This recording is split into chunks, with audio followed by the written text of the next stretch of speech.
Ahí los tenemos en pantalla, Daniel Jadwe y Gabriel Boric. Lo dice nuestro jefe, amigos y rivales. Esa es la sensación que quedó luego del debate del pasado martes recién pasado, justamente, de los candidatos presidenciales de Apruebo Dignidad, Daniel Jadwe y Gabriel Boric, con miras a estas primarias del 18 de julio. Se hicieron cariño, se tocaron poco, pero sí, y acá debo decirlo, iniciar la palabra al tiro, siento que Gabriel Boric sí quiso desmarcarse de ciertas cosas y se diferenció de su compañero. Terminaron con un abrazo y un beso este debate, ¿cierto? Se diferenció en los puntos que sí se tenía que diferenciar. A ver, rivales y amigos. Yo creo que de rivales muy poco, de amigos completamente, casi hermanos. Es como que ayer no podríamos hablar derechamente de un debate. Finalmente fue el debate con los periodistas.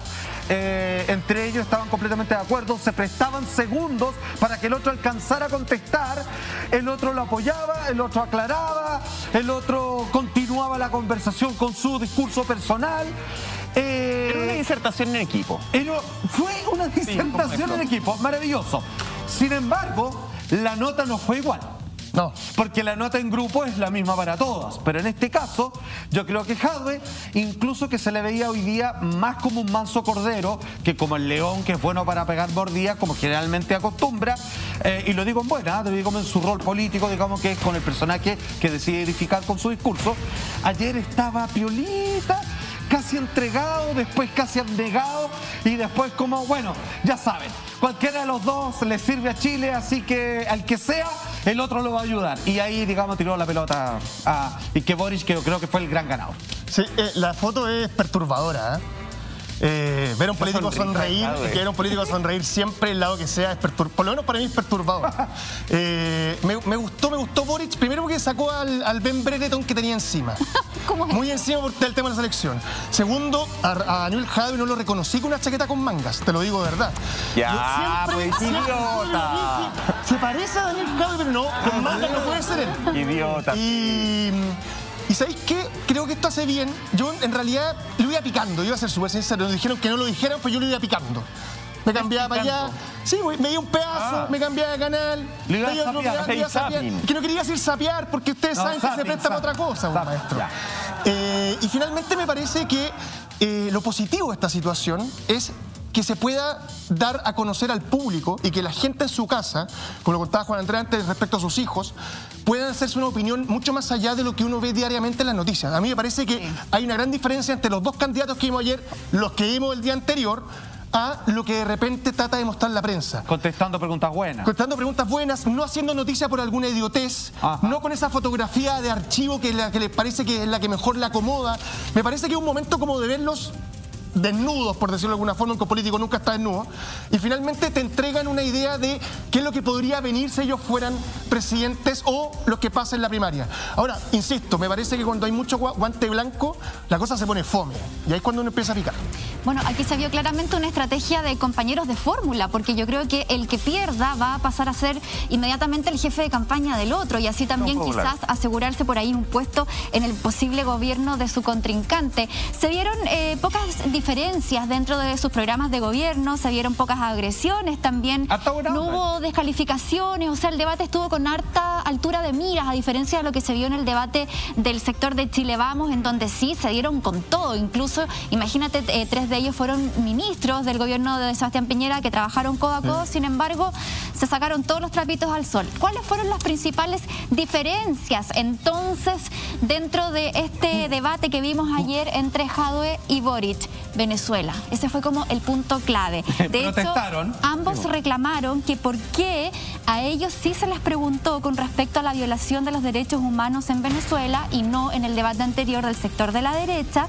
Y ahí hubo la primera diferencia, porque finalmente Boric fue el que más condenó y fue mucho más categórico en decir: yo estoy en contra de las violaciones a los derechos humanos en Venezuela y en cualquier parte del mundo, venga del sector donde venga. Sin embargo, Daniel Jadwe dijo que él no se iba a meter y no iba a tomar partido en algo que tiene que ver con el derecho internacional y que nadie se podía meter y que finalmente eso lo tenía que resolver cada país, que era un asunto que tenía que resolver de forma interna cada nación. Entonces yo creo que esa fue una de las grandes diferencias, Alfa, no sé si estás de acuerdo. No, de todas maneras, pero cualquiera. Pero ¿no creen ustedes que ese reclamo está de más? O sea, vale decir, sí, es obvio que no le voy a preguntar a Lavín qué opina de Venezuela, y voy a decir, porque ya sé lo que opina. Y va a decir, como la wea, pues obviamente no estoy de acuerdo. Pero si se les pregunta a ellos, es como, ¿y por qué me preguntan a mí? ¿Y por qué va a ser? Pues obviamente porque generalmente sus directrices políticas, sus pensamientos, su idiosincrasia tienen que ver con las más allá que en la práctica se dividan, las banderas de lucha que se levantan tienen los mismos símbolos. Es que entonces la pregunta corresponde. No, ¿sabéis que yo ahí no estoy... Yo estoy de acuerdo en el reclamo. El reclamo no es porque me preguntan a mí, es porque al resto no le preguntan, que tenía sentido. Si en el fondo estábamos hablando de personas que formaron parte del gobierno. A mí me parecería mucho sentido más allá de Venezuela que si le hubieran preguntado a Sichel, que si le hubieran preguntado a Briones, si le hubieran preguntado a Desbordes por la violación a los derechos humanos en Chile, más que en Venezuela. Y ahí va enfocada el reclamo de alguna forma de Jadwe y de Boric, que a mí me parece pertinente. Lo que no me parece pertinente... Quería preguntar si estaban de acuerdo con lo que hace Venezuela en el fondo. Sí, pero creo que sí era necesaria esa pregunta y por algo también los periodistas se quedaron callados. Sin la palabra Venezuela haberles preguntado lo mismo. Pero por algo los periodistas Salfate se quedaron callados. Mónica Rincón, que uno la conoce como es, siempre va de frente, no dijeron nada. Se quedaron callados por algo, porque sabían que ellos habían cometido probablemente el error de no preguntar por la violación de los derechos humanos en el gobierno de Sebastián Piñera. Me parece, tomando en cuenta lo que tú estás diciendo, Lama, acá no se contestaron tantas idioteces como en el primer debate, porque básicamente Jadwe no contestaba lo que le preguntaban. Sí, era bien alarmante. Hay ciertos aspectos, ciertos aspectos del debate, y antes de que se me quede el tintero, la frase que más se ha replicado en las redes sociales de Gabriel Boric, que le dijo, presidente Sebastián Piñera está advertido. Porque él dijo, vamos a perseguir justamente a todos los que han violado los derechos humanos. Del color que sea, Sebastián Piñera, estás advertido. Sí, la tiró. Me impresionó cuando, por ejemplo, a Daniel Jadwe le preguntan por este aspecto de la vivienda en su plan de gobierno, donde él dice efectivamente que el derecho a la vivienda va a primar por sobre el derecho privado. Un tema que ha sido bien polémico, bien complicado, porque acá la gente que tiene una segunda vivienda no es necesariamente la gente rica, es gente que está arrendando su departamento, ¿cierto? Y con eso está pagando el dividendo. Claro. Sí, y a mi parecer es el Estado el que tendría que hacer que prime el derecho de la vivienda y no los privados estar pagando ese costo. Tenemos un montón de casos. Ayer salió en un matinal un caballero de edad que está desesperado porque hace 11 años le tenían tomado su departamento, no le pagaban nada, él tenía que pagar las cuentas. Era terrible. Y así hay muchos Hoy día casos. Se repitió el mismo caso, pero en otra parte. Bueno, cuando a Daniel Jadwe le preguntan por ese tema, él se va a todo el tema del Estado. O sea, no, es que no vamos a desalojar las tomas porque esos terrenos del Estado se tienen que utilizar bien. Compadre, te estaban preguntando por el tema privado, te estaban preguntando por ese caballero de 70 años que necesita su departamento. Me parece que ahí él se iba por el costado, al final no respondía lo que tenía que hacer. Es que sin responder, responde. Sin responder, responde. Ahí me dejó claro, por lo menos el debate del lunes y el del martes, por quién no hay que votar, tanto por la derecha como por la izquierda, a mi juicio. ¿Estás viendo, Nazi? Dígalo. Ya, pero vaya a votar entonces. Pero vaya a votar entonces, Mike. Estamos hablando de todo lo que está sucediendo en nuestro país y hay reacciones justamente, no solamente reacciones nuestras de las redes sociales, sino que un precandidato también, el señor Ignacio Briones, también salió a la palestra, salió al baile. ¿Le suena? Vamos a ver el tweet que comentó justamente en las redes sociales. A ver.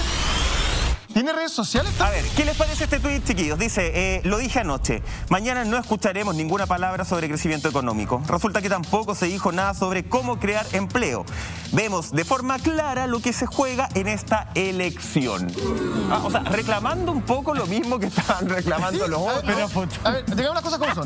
Ya, está bien, no hubo... No, reclaman huevadas. No hubo cosas de política económica, está bien. Ya, no existió.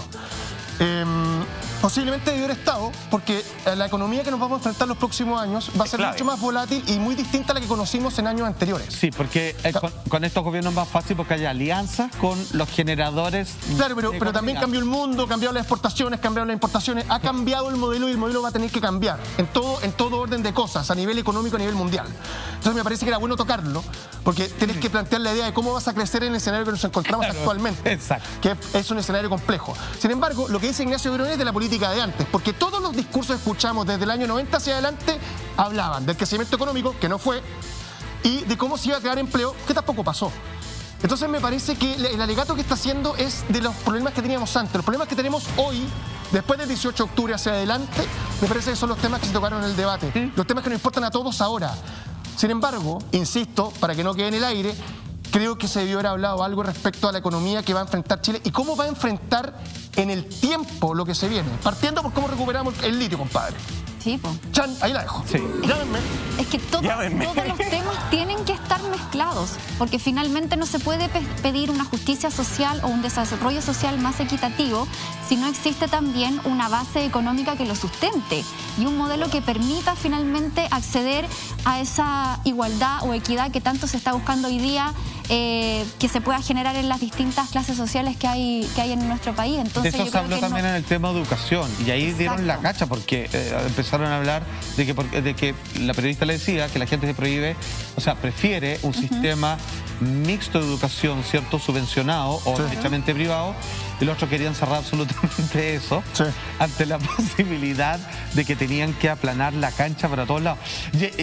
Entonces Jado se defiende precisamente con eso, que él sí ha levantado la estadística de preferencia en colegios públicos. En Recoleta.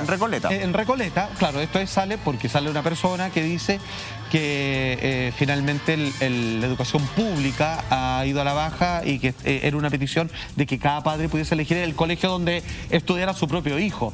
Entonces ahí también se enredan. ¿Sabes por qué? Porque el único problema que encontré en el debate de ayer es que lo que quieren hacer es ecualizar algo que la vida es así como algo que detecta el ritmo cardíaco. La vida sube, baja, algunos más, otros menos. Entonces quieren aplanarlo a la fuerza como sea, en una igualdad que va a ser súper forzada, pero que Boric era más clarito, decía, todo esto si lo vamos a hacer, va a ser de manera paulatina, a paso, y que sea acomodaticio.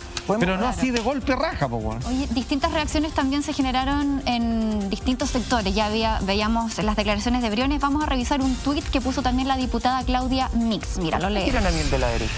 ¿Por tu look? Me están haciendo como una... Por tu look. Dice, José Antonio. me encantó el tono fraternal y transparente del debate. Programas, definiciones ideológicas y proyectos país. No ataques personales ni peleas sin importancia. Felicidades a ambos y me enorgullece ser parte de Apruebo Dignidad. Ahora, yo creo que una de las grandes diferencias también entre los dos es que Boric efectivamente, él dijo, yo quiero conversar con quien sea necesario. O sea, aquí vemos con lo que tú decías recién, Salfate, o sea, un precandidato que está dispuesto a incluir más sectores, no solamente trabajar con él y con sus ideas, sino que está más dispuesto a escuchar. Podríamos ver entonces que Gabriel Boric trae esta izquierda, ¿cierto?, hacia un poquito más hacia el centro quizás, y que fue lo que en algún momento también le criticó Jado, y recordemos para el pacto que se hizo para el 15 de noviembre, que le sacan a colación el tuit en ese debate, y le dicen a Boric, ¿qué opina usted de lo que dijo Jadwe para el gran acuerdo por la paz el 15 de noviembre del 2019, en donde decía que en el fondo Boric había pasado a llevar sus ideales y había pactado hasta con la UDI? Para salvar a Piñera, que era... Entonces al final él dice, bueno, quizás fueron comentarios deleznables, pero finalmente vemos que Gabriel Boric parece que está un poquito más de acuerdo con esta idea de integración. Da la sensación que Daniel Jadwe está más enfocado como con su programa. ¿Sabes a mí lo que me pasa con el debate de ayer? Y yo lo voy a decir esto desde un ciudadano cualquiera, ciudadano a pie, no analista político ni nada, con suerte periodista y universidad privada. No se baje, a mí me parece que la gran diferencia del debate de ayer en ellos, más que las ideas, fue la preparación. Y esta es una opinión muy personal.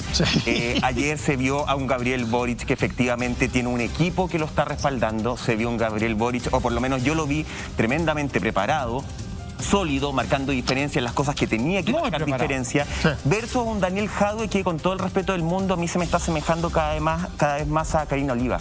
Siento que cada vez que habla la va embarrando más. Se está olivarizando. Se está atrapando en ciertos términos. Ya lo habíamos visto en una entrevista con Daniel Matamala y con Santa María, que fue atrapado por cosas que él creía que eran de una forma y que no eran así, como el sistema de trabajo en Alemania, por ejemplo. Y ayer también lo vimos con algunas preguntas que le hacía Montserrat Álvarez bien. Iba relajado, pegando en el palo del descuido. Eso habla de que, descuidadito. Claro, eso habla de que efectivamente la preparación tiene que ser día a día, no hay que prepararse a principio de año. Ahora, no quiero rescatar ese concepto, la olivarización de la política. ¿No te da esa sensación? Es que sí, es que me encantó, porque tú te das cuenta que la olivarización de la política es muy bien en redes sociales, muy bien en los estudios internos de los debates. Muy bien respecto al debate, y de repente ¡pum! ¡Va afuera!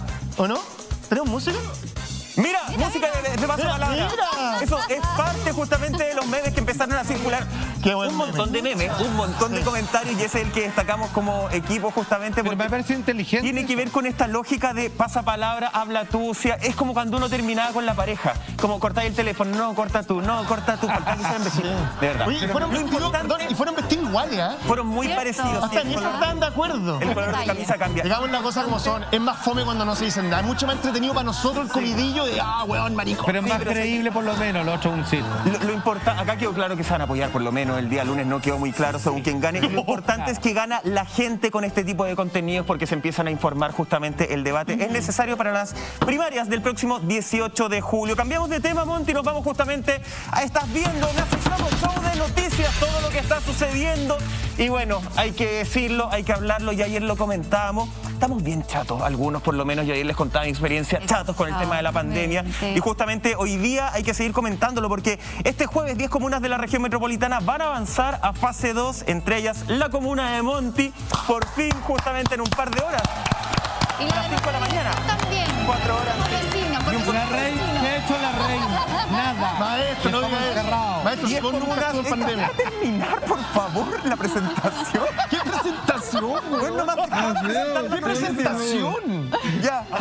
Yo te voy a apañar, Mike. 10 comunas de la región metropolitana y 24 en total a nivel país. Salimos a quienes nos va a tocar salir de cuarentena en un ratito más, a partir de las 5 de la mañana de este llega a emocionar. Jueves. Me llegan a caer lágrimas. Todo esto no porque estén lamentablemente los números mejor, sino porque hay una fatiga pandémica, Salfate, que es lo que ya viene pasando la cuenta. Todas estas comunas, más de 90 días en confinamiento, y este fue el momento exacto en que el ministro Enrique París anuncia finalmente el fin de estas cuarentenas. Como la entrega del Oscar fue esto. Sí, emocionante, mira. Durante el fin de semana, hoy además van a salir 10 comunas de la región metropolitana de cuarentena.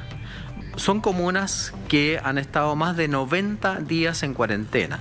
Nosotros queremos respetar también esa consideración, y son comunas que, a pesar de que no han alcanzado valores evidentemente negativos, han logrado ciertos avances, pero ya con 90 días de cuarentena se crea una fatiga pandémica, y es por eso que esas comunas van a avanzar. ¡Sí, Monty! 10 comunas. Oye, qué lindo, perdón, hay que hacer una corrección acá. A ver, acá hay otra persona del equipo que No me hagan también encargos. vive en San Miguel. No me hagan encargos. ¿Y saben por qué esta noticia le llegó como si nada? ¿Por qué? Porque ha estado viviendo como si fuera 18 de septiembre todos los putos días. No, pues, no hable así de Así te hablo. Muy bien. Oye, Monty, si pudiéramos abrazarte, te abrazaríamos, pero no somos políticos, porque los políticos son los únicos que tienen permitido abrazarse. Sí. ¿Se han dado cuenta? Oye, a todo esto, ¿por qué se abrazan libremente el todos. paso ayer y al final se dieron un abrazo sin mascarilla? Porque son políticos. Y los No, políticos maestro, se juntan en maestro. masa, hacen el... No, pero- Hubo piquito hablar sin piquito. interrumpirme una vez, por favor. Abajo. No, interrumpe todo. Vamos a ver el titular también. Me tiraste la mano. Vamos a ver el titular. A ver. Ya. Titular del Mostrador dice: 10 comunas de la región metropolitana salen de cuarentena pese a que condiciones no son tan óptimas. Y justamente las condiciones no son óptimas. De hecho, déjame darte, no el número de cifras, porque el número de cifras está engañando bastante. La positividad que se entregó justamente día miércoles. Claro. 9.37 a nivel nacional, y en la región metropolitana la positividad se ubicó en un 11%. Todavía, más que Las cifras están pésimas. Da lo mismo si a ti te dicen que hay 3.000 casos, 2.000 casos, 1.500. Lo importante es la Estamos cantidad pegados. de PCR que se están haciendo. O sea, subió. Lo importante es la positividad. La positividad en la región metropolitana está pésima. Y ahí Lama, para que hable, se suma con un concepto que han hablado justamente todos, que tiene que ver con la fatiga pandémica. Y lo dice el ministro de Salud. Es necesario, ya no se puede tener más de 90 días a estas comunas encerradas. ¿Cuánto dijiste que era la positividad hoy día? Región metropolitana, 11%. ¿No era ayer, no era 9? Nacional, a nivel nacional. Nacional. Una es Ya. nacional, que de hecho estaba en 8% el otro día. Estaban 8, Una sí. cosa es, a nivel nacional ha ido bajando. la positividad de la región metropolitana se ha mantenido en un lapsus de 10-11%. Mira, a mí me parece que el tema, hay dos temas. Uno es de la fatiga pandémica, que está claro, es real, existe, todos la hemos persistido. Sí, claro. Yo he encontrado, ¿cómo decirlo?, consuelo en el gin tonic, lo cual no es una buena idea, pero lo he hecho ahí. Entonces me parece que todos hemos tenido que ir como rebotando en ciertas cosas. Pero también me parece que hay mucha necesidad de esas comunas de trabajo, de salir a trabajar. Yo te puedo apostar que estas 10 comunas que salieron de cuarentena después de 90 días no deben tener más del 30-40% de la población de cada comuna con teletrabajo. Entonces, me parece que acá hay una medida que está lo de la fatiga pandémica, pero también está la necesidad, y no quiero decir acá como de salvando la economía, me parece que esto salvando a las personas que necesitan tener algún tipo de ingreso. Entonces, yo al menos lo veo así. Me cuesta verlo, me cuesta pensar que la gente de estas comunas como que, ahí aprovechemos salir a andar en bicicleta, aprovechemos el horario de deporte, está bien, lo van a hacer. Pero me parece que el tema real y lo que hay detrás de esto es la gran necesidad de salir a trabajar. Hay de todo. Ahora, siempre hablamos, las medidas que toma el gobierno son económicas, no son de salud pública. En este caso creo que fue de salud pública, pero mental. Sí. Por primera vez. Yo creo que por primera vez, estamos a un mes. ¿Se acuerdan cuando hablamos de esta estadística que me decían estos especialistas en salud mental, en donde estaban tremendamente preocupados a comienzos de este año, que decían, julio máximo va a haber un reventón, que acuérdate de mis palabras, me dijeron. La gente va a estallar, no en las calles, va a estallar por dentro de las casas, con sus familias, con sus esposas, con sus... Se viene algo que hay que pararlo desde ya. Y parece que lo tomaron en cuenta, porque me dio la impresión que esto es un afloje para que tú te sientas que estás en al menos la posibilidad de rascarte con tu propia uña, porque antes ni siquiera con las uñas te dejaban rascar, o sea, está ahí atado de mano. Entonces me parece que por lo menos está esa consideración. Ahora, Monty, tú que vives en esta comuna de toda tu vida, ¿cómo se ha portado la gente? Y sin estigmatizar de cómo se portan aquí o cómo se portan allá, lo que decía Lama, ¿la gente va a salir a trabajar? ¿O hay un porcentaje importante que han salido a hueá? Mira, a mí me da la sensación que la gente se porta más o menos igual en todas partes. En todas partes hay gente que es muy cuidadosa y hay otras personas que no les importa nada. Yo las pocas veces que salgo en mi comuna, que son contadísimas, que voy a la esquina, que tengo una farmacia en la esquina, me voy a la farmacia, me hago la fila, la gente con la mascarilla en el mentón, se te pegan en la espalda porque no entienden lo de la distancia física, en el supermercado pasa lo mismo, entonces al final... Esa es la sensación que a mí me queda, que esto podríamos estarlo también evitando si todos tuviéramos una conducta mucho más responsable, porque yo entiendo que todos necesitamos ir a una farmacia, ir a un supermercado, a no todo el mundo le llegan los delivery, muchas veces las cosas que uno necesita para la farmacia no te las mandan por delivery, claro. Entonces tengo que ir. Que uno necesita ahora. ¿Cachai? Entonces al final uno dice, uno podría estar mucho mejor si también fuéramos más conscientes y más solidarios de quienes tenemos al lado. Yo creo que si yo tuviera que hacer un llamado a la conciencia y a la solidaridad, porque yo siempre lo he dicho, nosotros no sabemos a quién tenemos al lado y cómo le podemos afectar la vida si lo llegamos a contagiar. Vamos a revisar una gráfica en donde la subsecretaria Paula Daza también hace referencia a este tema de la cuarentena liberada para las 10 comunas de la región metropolitana. Dice, son 10 comunas que llevan más de 90 días en cuarentena. Estos 3 meses han generado una fatiga pandémica en toda la población, pero particularmente en aquellas personas que llevan más tiempo en cuarentena. Por lo tanto, pese a que los indicadores no son los óptimos, sí hemos visto una disminución de los casos y una disminución de la positividad en estas comunas. Y aquí yo les traigo un dato, chiquillos. A ver. Mira, de las 10 comunas de la región metropolitana que ya pasamos a fase 2 en pocas horas más, la tasa de incidencia va entre los 241 casos y los 519 casos por 100.000 habitantes. Eso es altísimo. Si tomamos la estrategia que proponía el Colmed de COVID-0, ellos tomaban la tasa de incidencia, que son los números de contagio por cada 100.000 habitantes, lo tomaban como a nivel regional. Y ellos decían que si la región tenía de 10 casos hacia arriba, había que hacer este cortocircuito epidémico, ¿cierto? 10 casos en una región. Acá estamos hablando que hay comunas que tienen 519 casos, como por ejemplo la comuna de Renca, que también pasó a fase 2. Entonces acá la cuestión es súper crítica porque seguimos con una circulación del virus que sigue siendo muy alta. Y en comunas en donde hay más hacinamiento, yo vivo en una comuna en donde hay muchos edificios, hay muchas construcciones, hay mucha gente que está viviendo en una comuna que es muy pequeña.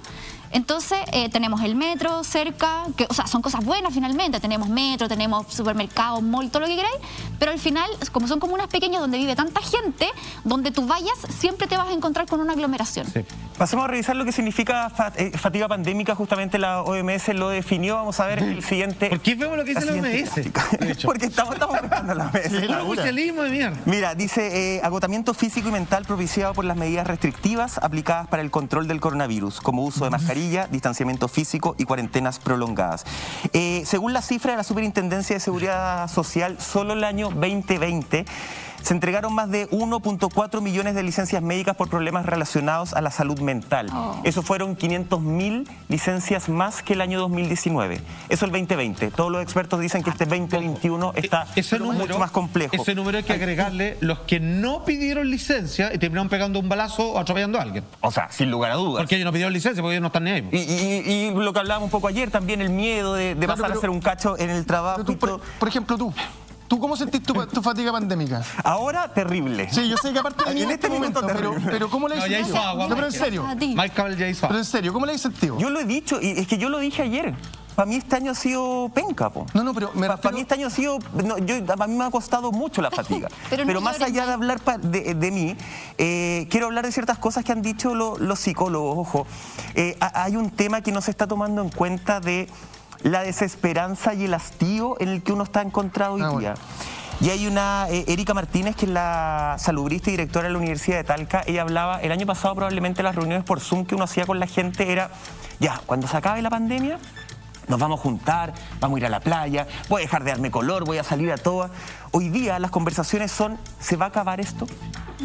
Hoy día todos tenemos la desesperanza, que es una palabra que parece que en la televisión da miedo hablar, pero que es necesaria, porque la incertidumbre está palpitándose en las calles la incertidumbre. ¿Se va a acabar esto? No, parece que no. Las medidas, están diciendo que no. Las medidas restrictivas, de hecho, las medidas restrictivas del encierro y la pandemia, o sea, el encierro y la cuarentena, van en contra de todo lo que balancea tu vida en cuanto a la salud mental. Esto lo dijo el psicólogo justamente Pablo Toro. Y hablando de psicólogo, nosotros vamos a unas recomendaciones del psiquiatra, el doctor Cerda, justamente, que da unas recomendaciones de la clínica Vespucio de cómo enfrentar esta fatiga pandémica. A ver. El concepto de fatiga pandémica es un concepto instaurado por la Organización Mundial de la Salud a partir de la pandemia del coronavirus y que va en relación a una reacción frente a las medidas de confinamiento y restricciones individuales. Los síntomas asociados a la fatiga pandémica están en relación con el cansancio, la sensación de agotamiento, el malestar físico en general, dolores de cabeza, aumento de la tensión corporal, mal humor, irritabilidad. Los factores que propician este tipo de fatiga van en relación principalmente a la incertidumbre. La incertidumbre que genera las medidas de confinamiento, las restricciones individuales y además el miedo al contagio. Hay varias medidas que se pueden tomar. Si la persona se siente agobiada, por ejemplo, poder expresarlo a sus cercanos, eso baja mucho los niveles de tensión. Además, mantener un nivel de rutina lo más estructurado posible, teniendo 1 hora para levantarse, 1 hora para iniciar las actividades, 1 hora para culminarlas, no estar trabajando todo el día, hacer actividad física, que es muy importante, mantener una buena alimentación, sus horas de sueño y estar en relación con personas significativas. Qué importante lo último que dice el doctor Cerda y de la clínica Vespucio, quienes agradecemos este video, tener relaciones con personas significativas. Y tener relaciones lo tenemos que hacer a la distancia, porque justamente ese es el problema, que hoy día no nos podemos relacionar físicamente. Estás viendo en Así Somos, este show de noticias. Y además, Alfate, viene un exitazo a nivel mundial que nos habla de lo que estamos viviendo. Ya estamos de regreso en Así Somos y vamos con este concepto que nosotros hemos conversado muchas veces en el programa, que tiene que ver con que la vacuna por sí sola no es suficiente. Es vacuna, más mascarilla, más lavarse las manos, más distancia física. Y esta vez lo dicen los expertos también. Nos vamos al titular de Radio Cooperativa, por favor. Simón, póngalo en pantalla. Ahí está, dice: director de estudio Sinovac en Chile. Vacunación debe ir acompañada de medidas que disminuyan el contagio. Justamente esto es una crítica que hace el doctor Alexis Kalergis, director de estudio de Sinovac en Chile, quien habla un poco, Salfate, de este triunfalismo que tenemos en Chile, como del asegurarse ya, la vacuna está y me puedo ir a salir a lesear, juntarme con amigos, y que eso puede ir en contra justamente del éxito final del proyecto. Sí, de hecho, la misma persona que está a cargo de traer o de coordinar, obviamente, la distribución de la vacuna Sinovac, que es la más utilizada en nuestro país, en Chile, dice... yo no sé si no se entendió, no sé si no lo han sabido comunicar, pero esto es un problema que se ha repetido en varias naciones. Y Chile yo creo que es donde ha sido peor. Usted, no sé si han revisado parte de la prensa internacional, pero el diario El Espejo en Alemania, Der Spiegel, no hizo bolsa. Sí, bolsa. Bolsa, dicen que era así como los alemanes cabezones, dando todo un raciocinio de cómo el país con más alta tasa de vacunación tenía tal la cagada a nivel de infectado y cada vez peor y solamente creciendo el desastre. El problema es que por ahí alguien entendió que la vacuna... es que ¿cómo no va a haber error comunicacional si te dicen, si tú te vacunas te voy a dar un permiso para que puedas salir sin... Claro. Para ir al supermercado cuando quiera? Entonces dicen... O sea, si me permiten eso, quiere decir que la vacuna logra que yo sea con un campo de fuerza inmune a cualquier situación respecto al COVID-19. Entonces, este enredo ha sido culpa comunicacional del gobierno, porque finalmente la vacuna por sí misma, incluso me atrevo a decir, y esto lo digo basándome en los países que están mejor en estadística, es mucho mejor el protocolo. Así como si tuviera que elegir una, si bien esto va combinado, cuidándose las manitas, la distancia, la mascarilla, funcionan ya por sí solas bastante bien en la baja de números que la vacuna por sí sola. Pero lo que sí está claro, la vacuna por sí sola queda ahí poco menos que ahí nomás. Se tienen que complementar. Además, toda esta discusión, o si no, no. La AMA se da en el contexto es que la subsecretaria de Salud, Paula Daza, de hecho, dijo que estaban analizando, tenían que empezar los estudios porque era probable que empezaran con una tercera dosis en septiembre para las personas que se habían vacunado con Coronavac, primera dosis el mes de febrero. Ahí salieron varios expertos a decir, a ver, calmémonos un poquito porque todavía no hay estudio, no sabemos si la tercera dosis tiene que ser con la misma vacuna, puede ser con otra vacuna, o sea, hay un proceso hay un proceso de mucha investigación que todavía queda. Mucha improvisación también. ¿Sabéis qué? A mí me parece que esta es la demostración de la fatiga pandémica. ¿Del gobierno? No. ¿Fatigado? En general, en todo sentido, porque muchos se han quedado con las primeras informaciones respecto a cómo combatir el COVID y al estar aburrido el tema, deja de escuchar y investigar y entender cómo iba avanzando. Cómo avanza el tema. Por ejemplo, el tema de estos aerosoles que sirven para desinfectar. En un principio la gente se los pelea en el supermercado y se puede hacer un estudio que dice que son lo peor en el caso del coronavirus porque ayuda a su propagación, porque quedan estas partículas de agua en el aire que van viajando y ayudan, es todo lo contrario. Les ponía un paracaídas en el fondo. Exactamente. O sea, en vez de que se depositen, quedan más tiempo dando vueltas. Exactamente. Un montón en la casa. Entonces, claro, bueno, me parece que hay un tema que ahí es donde se nota mucho la fatiga pandémica. Y a mí me ha tocado escuchar personas que me han dicho este tipo de comentarios. Yo ya tuve, así que estoy. Y tú por dentro le explicáis y me pasa muchas veces, me dicen, qué informado que está ahí. Y ahí yo le digo, ¿sabes que yo trabajo en un programa de televisión que dan en la noche? Pues estoy obligado. La tasa de reinfectados está sobre los 1.600. Entonces, para terminar el punto, acá en Chile, me parece que ahí es donde está la fatiga pandémica. Hay gente que sigue desinfectando todo lo que va a comprar al supermercado cuando ya sale un estudio que dice que no es necesario. La gente nos está informando, perdón, y voy a insistir en esto siempre, a pesar de que yo sea periodista, no se pueden quedar con lo que escucharon en la tele acá o en 2 medios más. Aquí, lamentablemente, hay tanta sobreinformación actualmente que te ves obligado como usuario a ir en busca de esa información e informarte por ti mismo. Exactamente. Así es. Oye, ¿y no será que estamos copiando mal? Porque mira, salió una noticia, creo que ayer o hoy en la mañana, que en Nueva York se hizo un concierto de Foo Fighters. Y que toda la gente fue sin distancia física, pero claro, a eso iba. Era solamente para la gente que tenía las 2 vacunas y recordemos que en Estados Unidos se está aplicando mayoritariamente la vacuna Pfizer. Claro. Por lo tanto, mira, hay una cosa que dice un epidemiólogo de la Escuela de Medicina de la USACH, ya se llama Vivienne Bachelet, y dice que efectivamente Pfizer fue el primer laboratorio que anuncia que va a necesitar una tercera dosis de refuerzo y que hasta el momento es la vacuna que mejor desempeño ha tenido, como por ejemplo ante la variante Delta, que ya sabemos que es mucho más contagiosa y que de hecho ayer se hablaba de esta variante Delta Plus y todo eso, que la efectividad que ya es de un 95% caería a un 88%, no así, por ejemplo, la vacuna de Sinovac, que también en la Universidad de Hong Kong se hizo un estudio que muestra unos resultados preliminares en donde dice que los vacunados con Pfizer tienen mucho más anticuerpos que los vacunados con Sinovac. Eso no quiere decir que la vacuna Sinovac no funcione, pero efectivamente la Pfizer es mejor y por eso se permiten hacer más cosas en otros países, como liberar mascarillas, como empezar a hacer eventos sociales, pero mi tema va que si nosotros como chilenos copiamos lo que está pasando en Estados Unidos o en Europa, pero no hemos considerado que nuestra vacuna no es la misma. Sí, ese es el tema. Lo que conversábamos de la efectividad, y ojo, porque hay que ver si una vez que te pusiste esta vacuna ya te casaste todos los procesos, todos los años con la misma vacuna.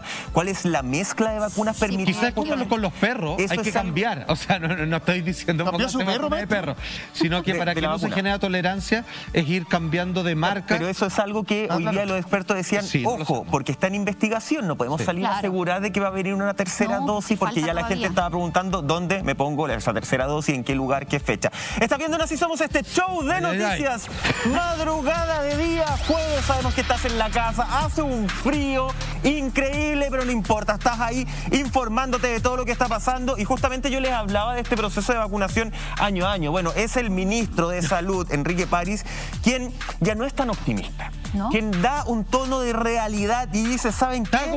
Lo más probable es que esto va a ser todos los años. Veamos el siguiente titular, justamente como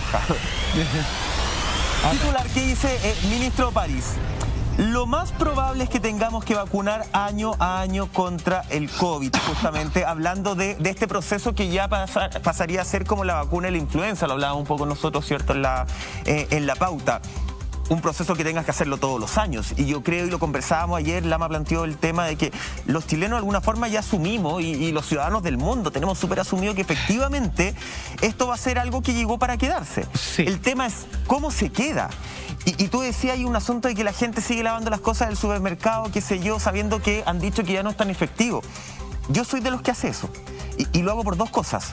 Una, porque yo ya no creo en los estudios, porque los estudios los están cambiando todos los días. En estudios a ese nivel, creo en la vacuna y todo, que se entienda, no soy antivacuna. Con eso te da la seguridad. Pero además, a mí me da una salud mental y me da una tranquilidad al otro día de poder agarrar esa caja de leche sin sobrepreocuparme. Pero no les pasa que son ciertas tranquilidades que cada uno está buscando. Ayer lo hablábamos. La gente se quiere vacunar, pero hay desorganizaciones al respecto.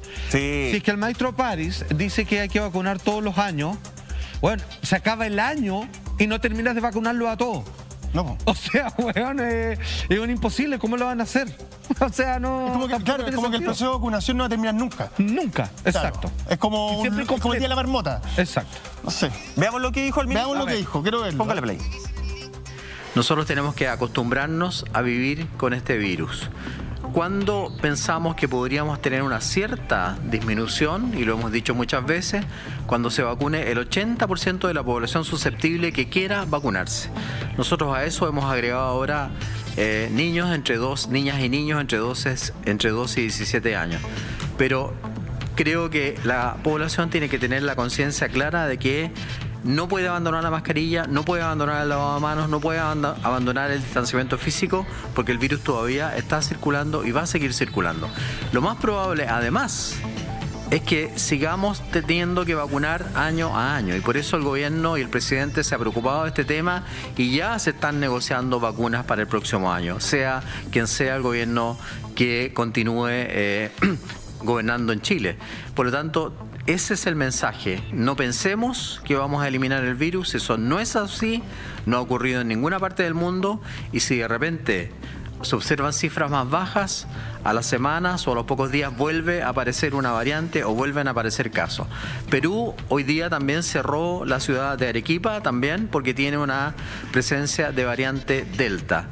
Por eso nosotros estamos preocupados también por el tema de las fronteras. Ahí tenemos que pedir la colaboración de toda la gente, que no pidan permiso para salir en forma inoficiosa, porque pueden traer de vuelta el virus, no solamente para ellos, sino que también para sus familiares y para el resto de la población. La mitad de billones todos los años. Ahí estaban las palabras del ministro de Salud, Enrique París, que hablaba justamente de Perú, donde ya se ha identificado la variante Delta, que además los expertos aseguran algo que ya adelantábamos nosotros ayer en el capítulo de Así Somos, que no se puede, ojo, no se puede asegurar que la variante Delta no haya ingresado a nuestro país. De hecho, nos vamos a ir a la tercera, quien titula un reportaje que sacó a eso de las 11:24 de la mañana de este jueves. Un ingreso imperceptible. Especialistas chilenos creen que variante Delta ya está en el país. Bueno, ahí... Ojo, no es que hayan encontrado la variante Delta. Esto está relacionado con lo que nosotros decíamos ayer. Claro. Por el proceso que tiene nuestro país para identificar las variantes, que básicamente es a la suerte de la olla, es un proceso al azar en el aeropuerto. Ellos no pueden asegurar que no tengamos la variante Delta. Claro. Ayer también el ex ministro de Salud, Mañalich, también dijo, yo no puedo asegurar que no esté la variante Delta. Nadie nos puede asegurar que no esté en nuestro país, más tomando en cuenta que ya todos nuestros vecinos, Monty, tienen la variante circulante, una variante que además, una variante que además es altamente contagiosa. Ayer Salfate nos explicaba de qué forma se contagiaba. No, de hecho en Argentina también ya se identificó un caso de un hombre de 26 años que llegó desde Estados Unidos. Bueno. Recordemos que Estados Unidos también hizo un llamado a que no viajaran a nuestro país porque aquí había muchos casos, entonces al final tenemos esta variante y muchos expertos que han hecho la crítica que acá en Chile está faltando vigilancia genómica, que finalmente estamos trabajando a ciegas porque las variantes pueden llegar a escaparse a los procesos de inmunización que estamos teniendo hoy día y que ya lo veíamos por ejemplo con la vacuna de Pfizer, que sigue siendo efectiva, pero aún así siendo la más efectiva, igual se reduce un poquito su efectividad. Entonces yo creo que falta mucha vigilancia y anteponerse a los escenarios si esto ya está en nuestra región. O sea, es inminente que entre en algún momento si es que ya no. Pero en el fondo, lo que decían todos, si la tasa de vacunación, que es lo que el gobierno propone, está pronto de llegar al número que quieren llegar. Pero cuando digo pronto, estoy hablando de 2 semanas, 3 semanas y ahí se acabó. Cuando los cuidados están más que claros en la gente, más allá que el que los quiera hacer caso o no. Íbamos como bien, o sea, íbamos como entre todos los cagazos y errores, pero se estaba terminando el proceso establecido, excepto la variante Delta, y que para eso lo único que había que mantener ahora en el tablero de juego era tener un cierre de frontera así, pero bravo, así, talibano. Y hubo Copa América. Con los jugadores que se queden afuera, que no fines de semana largos, gente que aprovechó algunos pasajes postergados. ¿Se dan cuenta que todo el mundo Brasil no faltó? Pega en el extranjero ahora? Exacto. Todo el mundo está viajando igual con papel de están regalando los pasajes. Entonces, lo único que había que hacer, que era, porque con lo otro estábamos más o menos cumpliéndose, no de la manera que quisiéramos, pero ya estaba por terminar. Y ahora, sí es como ellos dicen, yo no sé cuál es ustedes, pero para mí es casi como partir de cero. Sí, espérate. O sea, volvemos a como no está en el juego y retrocede 3 casillas. Hay algo que quiero entender. ¿Qué permiso de pega para salir de Chile? Tú puedes, a ver, eso de las fronteras es tan falso como el IFE universal. Sí. Si tú tienes acreditado... Pero va hecho. Sí, Bien. Sí, claro. Si tú acreditas que tienes un trabajo en el extranjero, tú puedes salir a trabajar y después vuelves, te encierran los 10 días. A mí me impresiona, yo respeto todos los trabajos, por supuesto, y tienen que trabajar, bienvenido sea, pero me impresiona cómo yo he visto por redes sociales que a todo el mundo ahora le apareció un trabajo en el extranjero. Pero así como quién, tírate un ejemplo. No voy a dar nombres, porque algunos pueden estar efectivamente trabajando, pero el flujo a lo que voy es que el cierre de fronteras es falso. Es tan falso como que este gobierno ha hecho una buena pega. A ese nivel. El Juan es muy cara de raja, güey. ¿Vas a ir por él? Oye, ¿Vas a ir por el presidente? Presidente Sebastián Piñera está advertido. Muy bien. Oye, estamos haciendo Así Somos. El dedo de Mike. Este show de noticias, sí, somos un show de noticias. Mezclo frase, mezclo dedo. Mi dedo puede ser peligroso. Oye, Salfate, vamos a otro tema porque yo hasta ahora el único caramelo que conocía era el del general. Ahora nos vamos. La canción del caramelo. La canción. ¿Qué fly, maestro? Le hace falta pareja, Mike. No, pero sí el caramelo. Con altura, mira. Mira, ahí está la música. El caramelo del general. Si quién no la bailó. No, yo sí la Por favor. A mí el caramelo general me suena a otra cosa bien fea, güey. Sí. Bien fea. Sí, en realidad. Mira, amigo, con mi fatiga pandémica no sería Mira, nada. de hecho, no invoquemos... Pero nos damos un buen caramelo. No lo invoquemos. Porque nos vamos con probablemente una de las últimas series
Así somos, show de noticias, justamente madrugada, día jueves.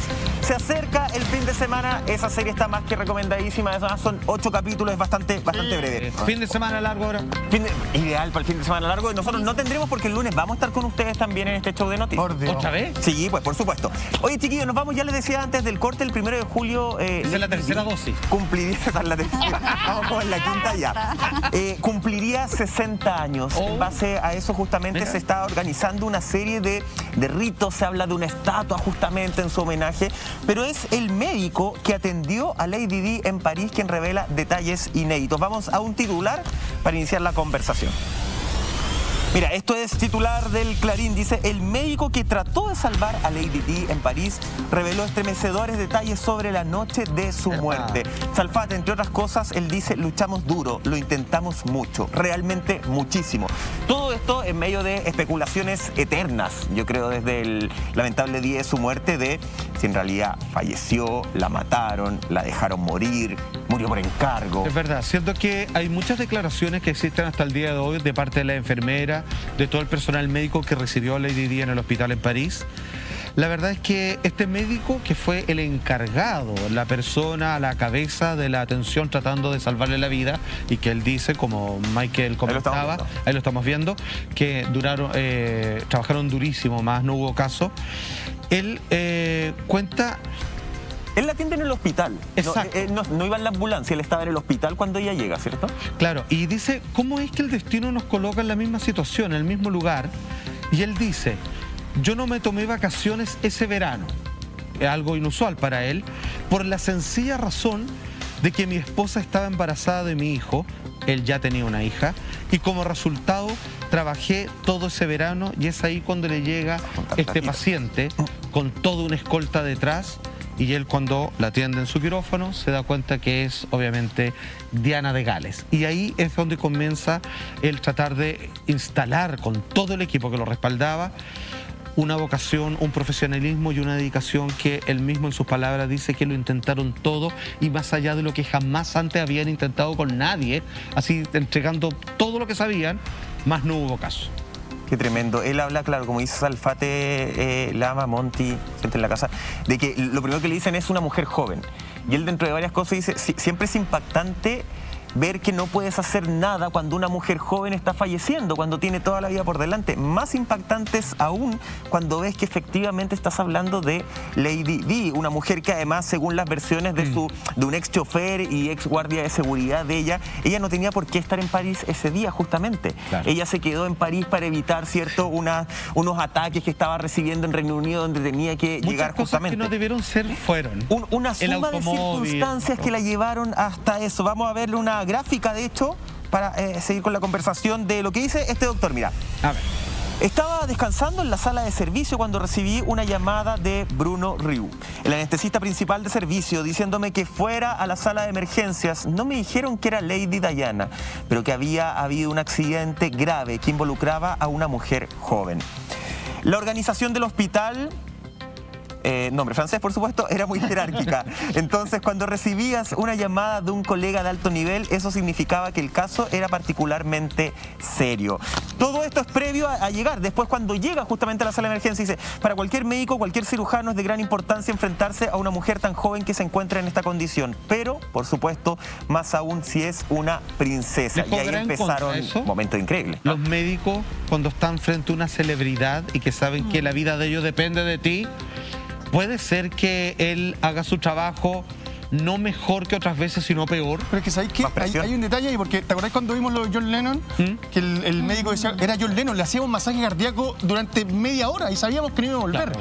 Tenía el caso, por ejemplo, de Ricky Six, que era parte de Motley Crue, que en base a una shot de heroína tuvo una sobredosis y le ponen una adrenalina en la ambulancia, no responde y el médico le dice: le va a poner otra. Y le dice: ¿cómo le va a poner otra? weón, es Ricky Six. Claro. Ricky Six no se va a morir en mi ambulancia. Es como, estáis frente a un caso que es mucho mayor. Sí. Y me parece que el doctor que pierde un paciente de este tipo, como el que estamos conversando hoy, queda completamente marcado. De todas maneras. Oye, quiero comentarles que hay un libro de una escritora española que se llama Concha Calleja, que lanzó en el 2017, que se llama Diana Requiem por una mentira. Y ella en ese libro cuenta precisamente todas las cosas incongruentes que hay detrás de la muerte de la princesa Lady Di. A la vuelta les quiero contar esto, que es realmente declaraciones pero impactantes, porque esta escritora entrevistó a mucha gente cercana a Lady Di, entre ellos su ex suegro, Mohamed Al-Fayed, a quien Diana le hace una revelación impresionante el día de su muerte. Se los cuento a la vuelta y también les voy a contar que hay una persona que quiso comprar los suecos del doctor que atendió a la princesa Diana porque estaban manchados de su sangre. Todo eso a la vuelta de esta pequeña pausa comercial. Seguimos aquí en Así Somos.